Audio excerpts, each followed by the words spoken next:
एक कंपनी आ रही है पीपीएल फार्मा। पंकज चौधरी जी का सवाल है, नई खरीदारी करना चाहते हैं, उसके हिसाब से अगर ये 1 साल के लिए लेना चाहें तो कैसा रहेगा?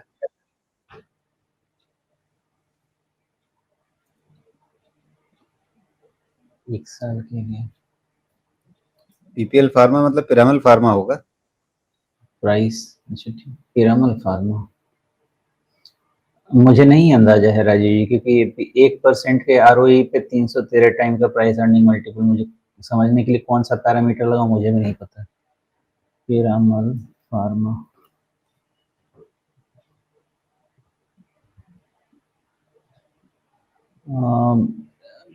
चूंकि मैं कंपनी ट्रैक नहीं करता, इसके फंडामेंटल नंबर ऐसे हैं जो कि डिग करना पड़ेगा समझने के लिए।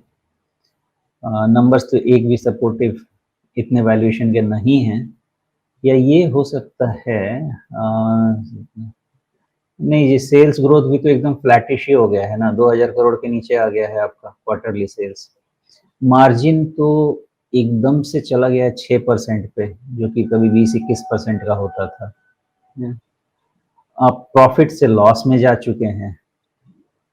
तो नंबर्स तो ऐसे लग रहे हैं, या तो कोई मुझे लगता है कि अपने को कंपनी के कॉन्कॉल वगैरह सुनने चाहिए, क्या ये करना चाहते हैं, बिकॉज मुझे वैल्यूएशन इतना expensive on the face of it लग रहा है। 20 टाइम तो अगर दूसरे वैल्यूएशन पे मैं जाऊं तो भी एटलीस्ट ये 10% तो स्ट्रेच्ड वैसे भी केस लग रहा है।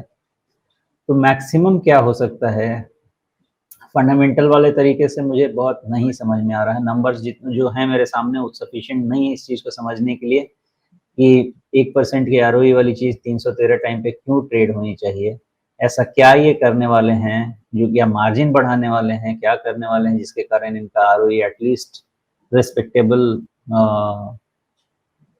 10% के आसपास भी आए।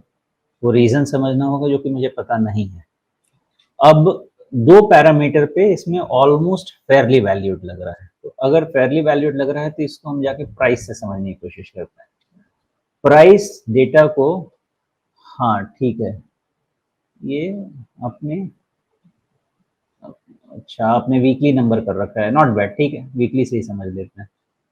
ठीक है, प्राइस पैटर्न आपका ये कहता है कि जो थ्रोबैक करेक्शन होना चाहिए वो कंप्लीटेड है। ओके, यानी bottom could be in place. इस चीज को समझने के लिए थोड़ी देर पहले मैंने स्मॉल कैप का आपको लोअर बॉटम के हिसाब से चार्ट रीड करने कैसे करते हैं बताया था। इसकी भी पॉसिबिलिटी रहेगी कि एक राउंडिंग बॉटम बनाने की कोशिश हो with lower bottom formation. Okay, और ऐसा हुआ तो पहला आपका होना ही चाहिए कि वापस 220 230 ये सब रेंज में पहुंचना चाहिए। तो मतलब ये कहता है कि 180 के आसपास बॉटम बन गया और 200 के आसपास नया सपोर्ट लेवल जनरेट हो गया। अब यहाँ से ये 10 से 15% की जर्नी को जाना चाहिए जब इसकी रीवैल्यूएशन करनी होगी based on October quarter result, sorry September quarter result जो आएगा। जी।